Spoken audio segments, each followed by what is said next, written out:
వచ్చినప్పుడు మన బంగారు కుటుంబాలను ఒకరిని రామ్మ నువ్వేనా మైక్ ఇవే ఈ అమ్మాయి మాట్లాడుతుంది, అక్కడ మార్గదర్శి మాట్లాడతారు. చెప్పమ్మా, దగ్గర పెట్టుకో, మైక్ దగ్గర పెట్టుకో మాట్లాడు. నమస్కారం సార్. అటు చూసి మాట్లాడు, దగ్గర పెట్టుకోమా, ఫ్రీగా మాట్లాడమ్మా, ఇంట్లో మాట్లాడు, ఫ్రీగా మాట్లాడమ్మా. నమస్కారం సార్. ఇక్కడ పెద్దలందరికీ నమస్కారం. నా పేరు బత్తుల నీలావతి. నాకు ఈ మాచర్ల 11వ వార్డులో ఉంటాను. మా తల్లిదండ్రులు చిన్న వయసులోనే పెళ్లి చేశారు. మా భర్త చనిపోయి 3 సంవత్సరాలు అవుతుంది. మా భర్త చనిపోయిన కాడి నుంచి నాకు 3 పిల్లలు సార్.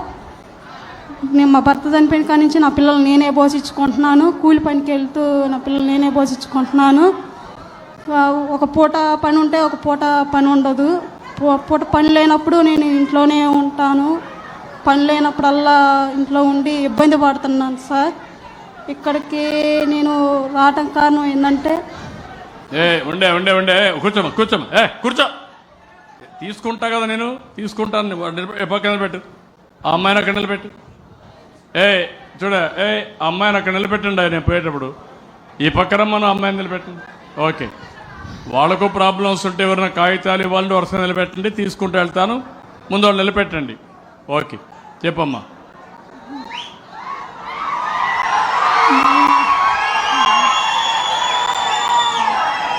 రెండు పనులు కావాలి, వాళ్ళ అవసరాలు కూడా తీరాలి, మనం అనుకున్న లార్జర్ పర్పస్ కూడా నెరవేరాలి. చెప్పమ్మా. ఓ పూట పని ఉంటే ఓ పూట పని ఉండలేదు సార్. పనులు లేక ఇబ్బంది పడతా ఉన్నాను. పిల్లల్ని చదివించుకుంటున్నాను సార్. ఏం చదువుతారమ్మా పిల్లలు? పిల్లలు పెద్ద అబ్బాయి 7వ క్లాస్ చదువుతున్నాడు సార్. 2వ అబ్బాయి 4వ క్లాస్ చదువుతున్నాడు. 3వ అబ్బాయి 2వ క్లాస్ చదువుతున్నాడు. ముగ్గురికి తల్లికి వందనం వచ్చిందమ్మా? వచ్చింది సార్. మీ ఇంట్లో పెద్దవాళ్ళు ఎవరన్నా, ముసలి వాళ్ళు ఎవరన్నా ఉన్నారమ్మా? ఎవరు లేరు సార్. ఎవరు లేరు సార్. మీ తల్లి గారి తల్లిదండ్రి ఉన్నారు సార్. వాళ్ళు ఉన్నారు. వాళ్ళు ఏం చేస్తారమ్మా? మా నాన్న నాపరాయి పనికి వెళ్తాడు. మా అమ్మ పొలం పనికి వెళ్ళొద్దు సార్. మేము కూడా పొలం పనికి వెళ్ళి. మీ అత్త మామలు ఎవరు లేరా? మా అత్త మామ ఉన్నారు. మా అత్త మామ ఇడిపోయి ఎవరు బతుకులు వాళ్ళే బతుకుతున్నారు సార్. వాళ్ళు వేరేగా ఉన్నారు, నువ్వు ఒకటే ఉన్నావు. ఇప్పుడు ఈ అమ్మాయి చూశారు, పేద కుటుంబం, తల్లి తండ్రి కూడా పేదవాళ్ళు, కూలికి వెళ్తారు. అత్త మామ కూడా సహకరించడం లేదు. 3 పిల్లలు, ఒంటరి మహిళ. నీకు వితంతు పింఛన్ వస్తుందమ్మా? రావట్లేదు సార్. ఎందుకు రావడం లేదమ్మా? నాకు ఆధార్ కార్డులు సక్రంగా లేవని రాలేదు సార్. ఆధార్ కార్డులు పెట్టుకునేసరికి టైం అయిపోయిందని పెట్టుకోలేదు సార్. కదమ్మా, ఈ మధ్య మహిళ వితంతు పింఛన్లు ఇచ్చాం కదా. ఈ మధ్య వితంతు పింఛన్లు ఇచ్చాం కదా. ఇవ్వలేదు సార్. భర్త పింఛను భార్యకి ఇస్తా ఉన్నారు సార్. పాత వాళ్ళకి ఇవ్వలేదా 3 ఏళ్ళు?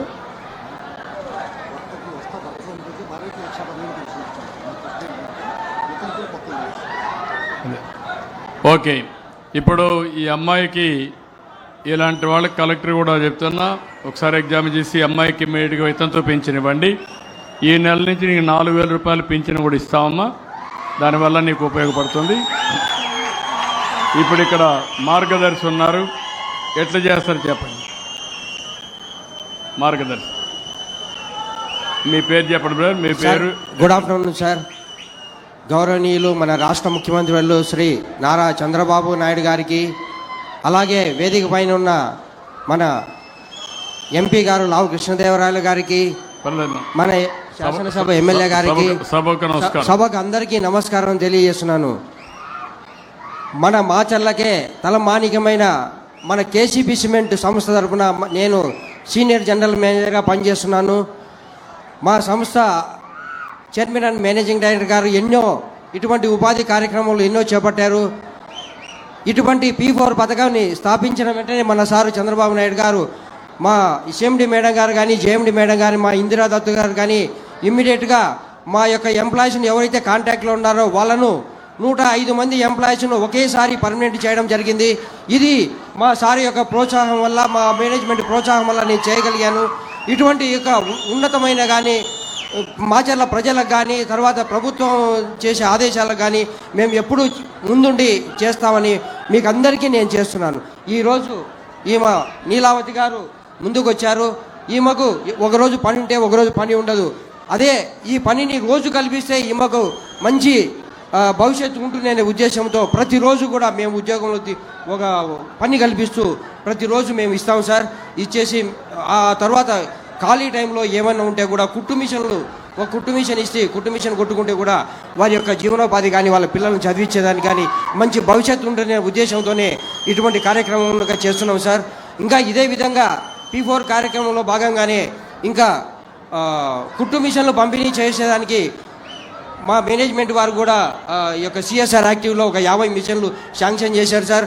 అదేవిధంగా మేము తప్పకుండా ఏదైతే పేద ప్రజలు ఉన్నారో మేము తప్పకుండా చేసి వారి యొక్క అవసరాలను మేము తీర్చుకుంటూ ఉంటాం. ఆ ముగ్గురు పిల్లల్ని చదివించే బాధ్యత మీది. ఇప్పుడు గవర్నమెంట్ 15,000 ఇస్తున్నాం. అవసరమైతే మంచి స్కూల్లో పెట్టి ఆ 15,000 కూడా మీరు వాళ్ళకి ఫ్యామిలీకి సంవత్సరానికి వస్తుంది. అప్పటికి 4,000 ఇస్తున్నాం. మీరు ఉద్యోగం ఇస్తే కొంత డబ్బులు వస్తుంది. ఆ డబ్బులంతా కూడా పూల్ చేసి ఈవిడ బాగుపడడం, పిల్లల్ని ఉన్నతమైన చదువులు చదివించి మీరు వాళ్ళ జీవితాల్లో స్థిరపడే విధంగా చేసే బాధ్యత KCP తీసుకోవాలి. దానికి మీరు సిద్ధంగా ఉన్నారా లేదా? తప్పకుండా సార్. అది తీసుకొని ఇప్పటి నుంచి వాళ్ళ ఫ్యామిలీ ఒక ప్రణాళిక తయారు చేసి ఒక విజన్ తయారు చేసి ఆ కుటుంబాన్ని బాగు చేయాలి. ఈవిడ కూడా ఏం చదువుకున్నాం మనం? ఆ అమ్మాయిని కూడా కుట్టు పనులు కానీ ఇవన్నీ చేపించి ఆదాయం ముందు మీ దగ్గర పెట్టి ముందు మా దగ్గర ఉద్యోగం ఇస్తాం సార్. ఉద్యోగం పని కల్పిస్తాం సార్. పని కల్పించి ఒక కుట్టు మిషన్ ఇచ్చి ఆమె ఖాళీ టైంలో డెవలప్మెంట్ చేసేదానికి మేము ఆ ముగ్గురి పిల్లల్ని మీ పిల్లలుగా భావించి KCP చదివించే బాధ్యత మీది. స్థిరపడే వరకు మీ బాధ్యత. తప్పకుండా సార్. వీళ్ళే కాదు ఇంకా అలాంటివన్నీ ఎన్ని కుటుంబాలు తీసుకుంటారో KCP ముందుకు రావాలి. ఓకే, మేము ఈ యొక్క ఇటువంటి స్వచ్ఛ ఆంధ్ర కానీ స్వచ్ఛ భారత్లో కానీ ప్రభుత్వం తరఫున కానీ మా KCP సంస్థలో కానీ మేము చాలా ఎంతో చేస్తున్నాం సార్. ఈ యొక్క పట్టణ ప్రజలకు మాచర్ల పట్టణ ప్రజల్లో కూడా తాగునీటి కానీ సాగునీటి కానీ మేము చాలా చేస్తున్నాం సార్. ఎక్సలెంట్ మా, నేను అభినందిస్తున్నా. KCP మంచి సంస్థ. కానీ ఇప్పుడు నేను కోరేది మీరు మేనేజ్మెంట్ మీకు ఎట్లయితే KCP దత్ గారు పైకి వచ్చారో ఈరోజు మీకు బంగారు కుటుంబాన్ని అప్పచెప్తున్నా. బంగారు కుటుంబం రేపు రాబోయే రోజుల్లో మార్గదర్శిగా తయారు కావాలి. 10 కుటుంబాలను ఆదుకోవాలి. అదే మీకు అందరికీ ఈరోజు చెప్పాను నేను. అంటే పేదవాడు ఎప్పటికీ పేదవాడుగా ఉండడానికి వీలు లేదు. పేదవాళ్ళకు కూడా తెలివితేటలు ఉన్నాయి. ఆ తెలివితేటలు ఉపయోగించగలిగితే మట్టిలో మాణిక్యాలు మన పిల్లలు. దానికి కావాల్సిన సానబెట్టడమే. ఆ సానబెట్టే బాధ్యత మీకు అప్పచెప్తున్నా. Be clear. ఎన్ని కుటుంబాలు తీసుకుంటారో కలెక్టర్తో మాట్లాడండి. అవి కూడా తీసుకొని ఫోకస్ చేయండి. అలాగే సార్, తప్పకుండా సార్. ఏదైతే మేము స్కిల్ డెవలప్మెంట్లో భాగంగా కానీ నా మాట నువ్వు చేసిన పనులన్నీ అభినందిస్తున్నా. ఇప్పుడు స్ట్రైట్ క్వశ్చన్, ఎన్ని కుటుంబాలని బాగు చేస్తారు? Be clear. నువ్వన్నీ నాన్చొద్దు. ముందు మారిగా నా దగ్గర నానుస్తా ఉండేవాళ్ళు. ఇప్పుడు నాన్చే పని లేదు సార్. ఇప్పుడు అడిగిన దానికి చెప్పడమే. ఇప్పుడు 50 కుటుంబాలకు మేము కుట్టు మిషన్లు ఏర్పాటు చేస్తాం సార్. తప్పకుండా నువ్వు కలెక్టర్తో మాట్లాడి ఎన్ని కుటుంబాలని మీరు పైకి తీసుకొస్తారో. కుట్టు మిషన్లు వచ్చి 4 రోజుల తర్వాత కుట్టు మిషన్లు కూడా పనిచేయలేదంటే అది కరెక్ట్ కాదు. కుట్టు మిషన్లు పనిచేయాలా, వాళ్ళ జీవితాలు మారాలి. నా కొలమానం నువ్వు కుట్టు మిషన్ ఇచ్చావా లేకపోతే ఇంకోటి ఇచ్చావా అని కాదు. వాళ్ళ తలసరి ఆదాయం ఎంత మారింది, వాళ్ళ తలరాత ఎట్లా మార్చారో అది నేను చూస్తాను ప్రతి ఒక్క వ్యక్తిని. అది నీ బాధ్యత. తప్పకుండా సార్. తప్పకుండా చేస్తాను sir. Thank you sir. Thank you very much sir. రమ్మా, ఇక్కడ రమ్మా, మైక్ ఇవ్వండి, మాట్లాడమ్మా. నమస్కారం సార్. దగ్గర పెట్టుకోమ్మా. నమస్కారం సార్. నా పేరు షేక్ నజీరున్. మా అమ్మ నాన్న నన్ను చిన్న వయసులోనే పెళ్లి చేశారు సార్. దానివల్ల నాకు ఒక పాప పుట్టిన తర్వాత మా వారు యాక్సిడెంట్లో చనిపోయారు. వారు చనిపోయిన తర్వాత నాకు చూసే వాళ్ళు ఎవరు లేరు సార్. మా తల్లి తండ్రి నన్ను కూలి పని చేసి నన్ను నా పిల్లని చూశారు సార్. నాకు ఒక చెల్లి ఉంది. మా ముగ్గురిని వాళ్లే పోషించారు సార్. పొలం పని చేసి వాళ్ళతో పాటు నేను పని చేసి నా కూతుర్ని పోషించుకున్నాను సార్. 10 వరకు అయితే చదివించాను. నాకైతే చేత కాదని నేను చెప్పాను. మా అమ్మగారు అన్నారు, లేదమ్మా మేము ఉన్నాం కదా, మేము ముగ్గురం కలిసి చేసుకొని మీ పిల్లలకి నీకు మేము అండగా ఉంటామని నన్ను దగ్గరగా తీసుకున్నారు సార్. కాకపోతే నాకు ఒక చెల్లి ఉంది, ఆ చెల్లి కూడా డిగ్రీ చేసి ఉంది, ఆ పిల్లకు కూడా ఏమీ లేదు. కాకపోతే చదివేదానికి మనకు చేత కాలేదు సార్. కాకపోతే నా కూతురు 10లో A+ మార్కులతో వచ్చింది సార్. కాకపోతే ఇంకా చదివిస్తామని చదివిస్తే డిగ్రీకి వచ్చేసి కూడా మంచి మార్కులతో 920 మార్కులతో పాస్ అయింది సార్. అప్పుడు మా అమ్మగారు అన్నారు, పిల్ల చదువుతుంది కదమ్మా, చెల్లికి ఎటు చదివేయట్లేదు కాబట్టి మేమందరం కలిసి అమ్మాయి ఎంతవరకు చదివిస్తే అంతవరకు చదివిస్తామని చెప్పారు సార్. ఈ మధ్య కాలంలో మా అమ్మగారు ఒంట్లో బాగోలేక మేము చూపించాం, కానీ మా డబ్బు సరిపెట్టి చూపించినా కానీ మా అమ్మగారి బాగా కాలేదు సార్. మా అమ్మగారు 10 రోజులు హాస్పిటల్లో ఉండి ఇంట్లో 10 రోజులు కష్టపడి మా చేతుల బంద ప్రాణాలు వదిలిపెట్టారు సార్. అప్పటి నుంచి మా నాన్నగారికి కూడా బాగోట్లేదు. మా నాన్నగారు నేను మా చెల్లి కష్టపడి నా కుటుంబాన్ని నేను సాక్కుంటా వస్తున్నాను సార్. నా కూతురు ఇప్పుడు డిగ్రీ చేయాలమ్మా అంటే నా చెల్లి తోడు ఉండి, నీకేం భయం లేదక్క, నాన్న నేనున్నాము, నీ కూతురు చదువుకోవాలంటే మేము కష్టపడి నీ కూతుర్ని చదివిద్దాం, కాకపోతే ఎవరన్నా సహాయం చేస్తే నేను కూడా చదువుకుంటానక్కంటే సరేలమ్మా అని డిగ్రీ కాలేజీలో జాయిన్ చేశాను సార్. BSc జాయిన్ చేశాను నా కూతురు. నీ పేరమ్మా? నా పేరు షేక్ నజీరున్ సార్. షేక్ నజీరున్. ఇప్పుడు మీ చెల్లెలు ఏం చదువుతుందమ్మా? డిగ్రీ చేసింది సార్. డిగ్రీ చేసింది. మీ చెల్లెలు డిగ్రీ, మీ కూతురు ఏం చేస్తుంది ఇప్పుడు?